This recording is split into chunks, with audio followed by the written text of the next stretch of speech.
can't read my mind, I'm undefined.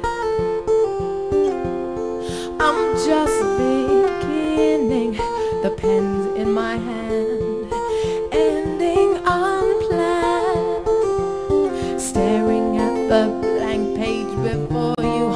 Open up the dirty window, let the sun illuminate the words that you cannot find. Reaching for something in the distance, so close you can almost taste it. Release your inhibitions, feel the rain on your... So now, she says, is the time to shine brilliantly. And she's going to invite us to step out into our magnificence. Doesn't it sound great? Live your life with arms wide open. Today is where your book begins. The rest is still unwritten. Yeah. And our speaker says that she's a work in progress, as probably most of us are.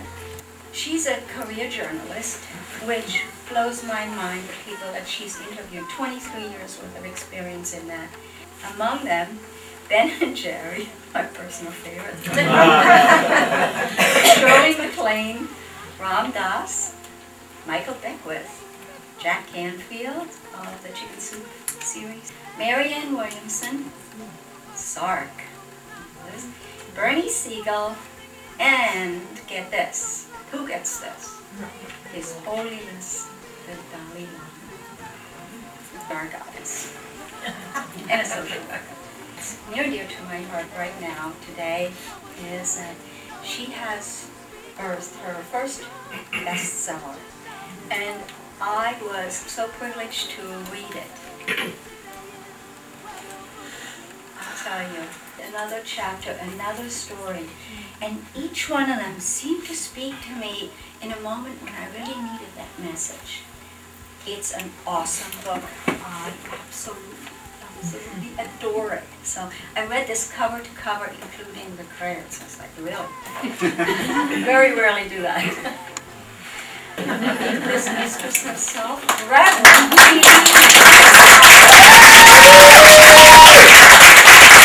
The cover art was designed by the lovely and talented Cindy Grab. Cindy, can you stand up?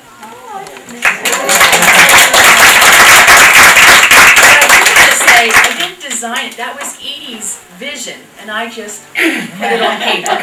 Only you can let it in. No one else can speak the words on your lips. Put yourself in words unspoken. So birthing bliss, what does bliss mean to you guys? Anybody willing to do that today, to open the doors of your heart and let new people in? How you define bliss is the inside job. I invite you to question yourself every day, not second guess, but question, who am I? Who am I? What do I want? What's my purpose? Those of you that don't feel like you're living your passion and purpose, what do you think gets in the way? The fear, the money, the being noticed. Who am I to be fabulous, brilliant, gorgeous, whatever it is? Who are you not to be? But how would somebody who is the mistress or master of their own bliss live their lives? They would live full out. They wouldn't hide their light under a bushel. They wouldn't let fear be the predominant emotion. And yeah, I get scared. I was really nervous coming in here today, believe it or not, and I've spoken for 20-some years. And I thought, but this is different. I said, no, it's not. It's the same words, whether there are 2 people here or 1,000 people here. The message is the message. And that message is, live your bliss full out. If your soul is calling to you, do it. And then the answers will be there for you.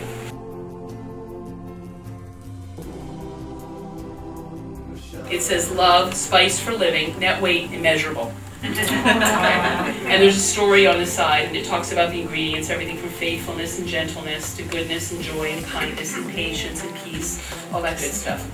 So what I'm going to do is open it up and have you sprinkle love on the person next to you. Okay, should we start with Bob? I'll sprinkle it on you, Bob. You can sprinkle it on Jody. How does that feel to have love sprinkled on you? And anticipation of coming around to you.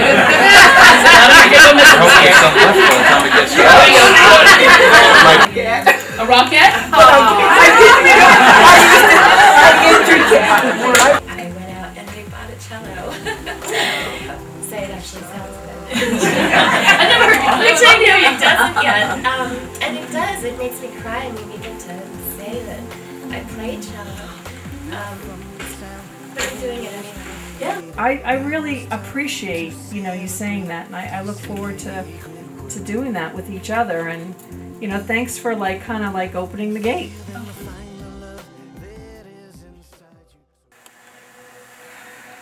Feel the joy of doing this thing. And then feel the joy of other people appreciating your artistry. Your artistry isn't serving the world if it's just inside of you. The world deserves your gifts. Your uniqueness, your isness. Beauty beside me and all around me. Beauty encircles me with love. Beauty before me, beauty behind me, beauty beneath me, beauty above. Beauty beside me and all around me. Beauty encircles me with love. Beauty before me, beauty behind me, beauty beneath me, beauty above. Beauty beside me and all around me. Beauty encircles me with love. Beauty before me. And thank you all so very much for coming here and being your own Bliss.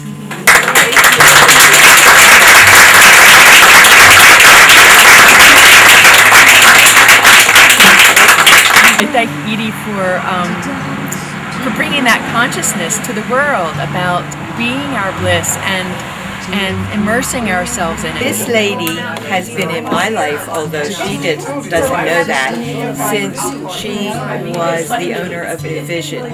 Over the years, every now and again our paths cross, and I keep thinking, wow, and I'm so honored to meet you today. I'm here to celebrate today Edie's release of her wonderful book. I'm looking forward to reading it, and I can only imagine that it's wonderful because she truly lives her bliss and shares it with everyone who comes in contact with her. First time I met Edie was when we went to her, what was it called? She was speaking at an event, and we both listened to Edie, and we were blown away by her story. And after that, I wanted to make it a point to go up to her and tell her how much I appreciated what she said and how much it meant to us. And that's really how you guys met, right? Yeah. That's really how they met. And then from then, this is what was created. So I think Edie's an amazing person. She does make you feel good. She makes you feel very comfortable. And she has amazing stories, and she's just a special person. Very cool thing about having met Edie was it was through a series of very random events of just going where I felt I needed to be at that time. When I look back on it, it's actually kind of miraculous. Working with Edie is amazing because she's so passionate about what she's saying. When you speak with her, when you read what she's writing, you can feel her there with you. And it's kind of like when I was editing the book, it's similar to how I feel about it now when I read it. I feel like I have her there. It's like having a friend in the room with you. Each little chapter on its own is beautiful. They're all precious little gems, and it's just very special. It has its own life. And it's kind of like dealing with Edie. She's got her own circle of energy around her, and it's very cool, much like the Bliss Mistress. Bliss is bringing joy to people and being my natural state is radiance, and so the more I can do to take care of myself so that essence bubbles forth is I think my purpose, my main purpose. And in addition to that, I love art and I love writing, and I want to be doing more and more of that, and I am doing more and more of that. And when I do that, and when I immerse myself in it, I get lost in time. I just forget about eating, I forget about other people, I just get lost in it, and I know that that's a key, that it's a good thing for me to do. The way that I live my bliss is by every day trying to do what I love in life. That's why I became an editor and I went on my own and did that. And I love, love, love to cook, and I love to travel. The way that I live my bliss is by loving what I do and doing what I love every day. And as we go along in life, we often that often changes. So it's kind of like taking a literal going like this and testing the wind and seeing where you are, and learning who you are as you go along in life. And I'm an energy healer and a writer, and I'm a mother of 5 and a grandmother of 4. And I wake up every day looking forward to whatever the day is going to bring. When I drop into my heart and I breathe deeply with my heartbeat, when I am in connection with others, when I am in conversation and sharing, there's a deeper and deepening intimacy that rises up. It's that energy, it's that spaciousness of love and expression that calls my heart to flower even more. That's the place that my bliss, I feel myself just explode.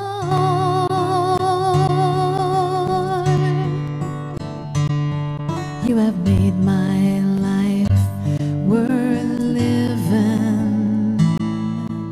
living for.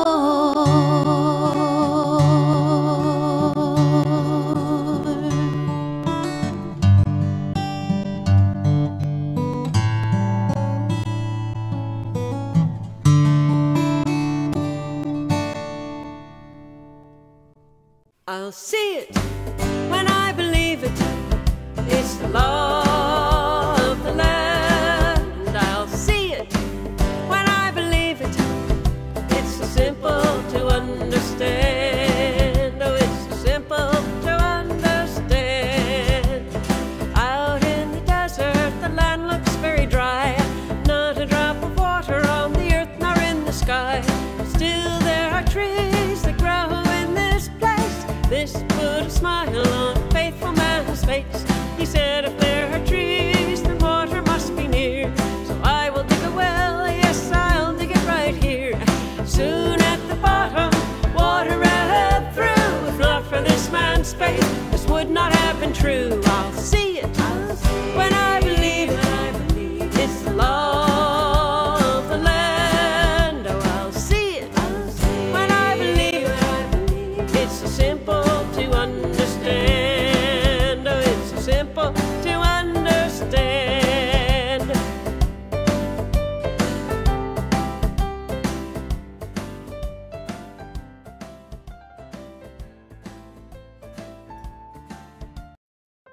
This is kind of a dream into reality experience.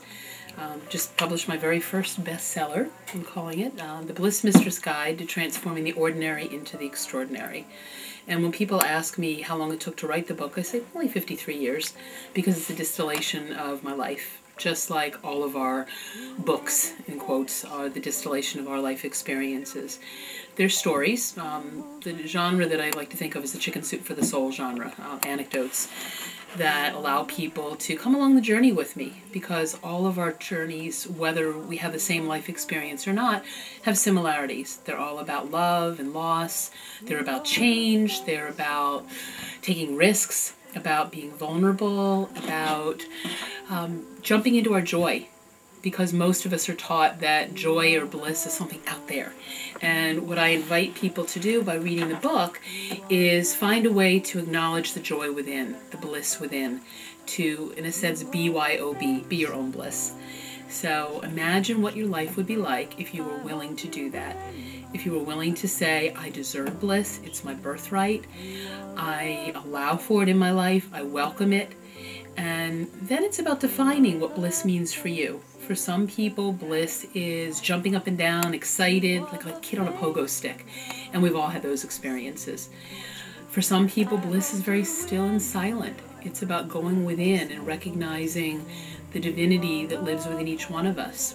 For some people, it's spending time in nature. For others, it's time with children. For some of us, it's about creating our art. I've never thought of myself as an artist, but then people started telling me that I paint word pictures with my books. So this is an opportunity for the reader to discover their artistry and to live it. it's also a chance for people to take a look at where they are in their lives right now and say, is this where I want to be? And if so, I'm going to rest here for a little bit, and I'm going to enjoy this here and now moment. If it's not quite what you'd like it to be, what's the next step for you? What I've found over the years is that most people don't do the best they're able to do, they do the best they're willing to do. So what are you willing to do for yourself to allow yourself to have the life of your dreams? And I invite you to put down everything that's gotten in your way. I, like most people, have a very active monkey mind that sits on my shoulder and chatters at me like, you're never going to be good enough, you're never going to do enough, you're never going to be enough, you're never going to have enough.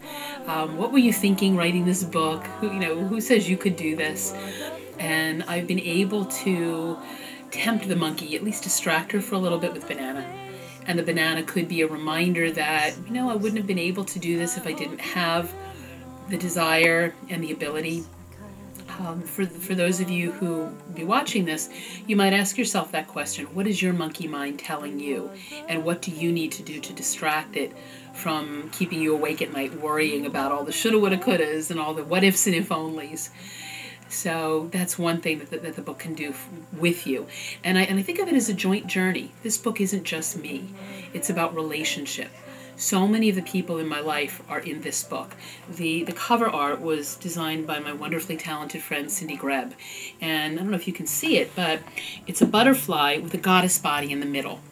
And on the one side, it's black and white, which for me is the ordinary. And again, that's kind of a strange word, but here, life might not be quite the way you want it to be. And on the other side is the extraordinary, full living color. And on both sides, you see heart, you see love. And this one is like the, what do I think about it? The Wizard of Oz. When Dorothy lands in Oz and she steps out onto the porch, and her world goes from black and white to full-blown Technicolor. What would it be like to take off the black and white glasses and see Technicolor in your life? How would your life be different? How would you be different? So that's the image. The other reason that there's a butterfly on the cover is that it's in honor of my mother. Her name is Edie Weinstein, and she passed actually a year ago yesterday, November 26, 2010. The last two chapters in the book, called Blowing Bubbles with Mom and S'mores in Heaven, are about our hospice journey. And she is definitely part of this book. She and my father passed in 2008, are very much a part of this book. So the idea of a butterfly being about transformation is a big piece of this too. And you'll read about all the mom miracles in the last two chapters that occurred, some of them around butterflies. And that's an exciting part of what this is about as well, is that it's a guide for people who have lost loved ones or who are in the process of watching loved ones move on to their next incarnation. The other chapters in the book are fun and playful. There's one called A Relationship with Chocolate, and you're smiling as you're taping that because you clearly have one. Most people I know do. And it was about a workshop that I attended that incorporated yoga and chocolate. There's another one called Zen Starbucks, and it took place at the Starbucks at the corner of State and Main in my hometown here in Doylestown, Pennsylvania. It was about a mystical conversation that I had with my friend Deva. There's a chapter called Living Orgasmically, and it's about the idea that if we live full-blown with all of our senses on fire, we live a richer, fuller, juicier life, both in and out of the bedroom. And there's another one called Everything I Needed to Know I Learned at Cuddle Party. I'm a facilitator of a wonderful workshop called Cuddle Party, which is about communication, boundary setting, and safe, nurturing touch. People come to it, it's for adults, people come to it dressed in their PJs, and they learn about how to say yes to what they want in life, no to what they don't want in life, not just around touch, but in every aspect of their lives. So there's a story in there about how Stephen Colbert heard about Cuddle Party. One of my workshops, Cuddle Party workshops, was attended by someone from, it was CBS 3 News, and then Stephen Colbert got a hold of the clip and he gave it a wag of the finger, and I was mortified when I first saw it, but then I realized any publicity is good publicity. So after that came out, I emailed him and I invited him to come, and I said there's a space for you at any one of our cuddle parties. I invited him to bring his PJ clad butt to the cuddle party, which he hasn't done yet. So that's one of the chapters. There's something in it for everybody.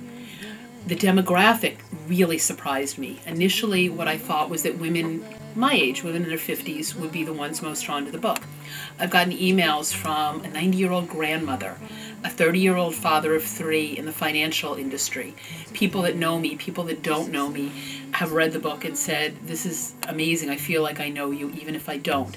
I've been along the journey with you. One friend who is kind of woven through the book had given me a quote where he had said, it's like dipping your toes in familiar waters and coming away with new sensations. So the book surprised me. Just like a child, and probably people who are reading the book and watching this have children or have children in their lives. When you birth a child and you send them out into the world, you hope that they're going to be well behaved and don't make mischief in anybody's life. But I have no clue what this book is doing out there until I get the feedback from people. And it's really exciting to know that she's stirring things up. She's not wreaking havoc, but she's stirring things up in people's lives and helping them think and helping them feel. And that, to me, is the greatest gift, to hear that people are touched by the book, that they're being affected by the book. So that's something that's my vision for it. And my invitation to anybody who might be reading this book or is inclined to read it with an open heart and an open mind, with the idea that you are so worthy of having an extraordinary life, that there is nothing about you that is wounded or broken irretrievably, no matter what pain you've experienced in your life, no matter what challenges you've been through. Nobody in the world is more worthy of love and success and bliss than you. So that would be my gift to the world with this book.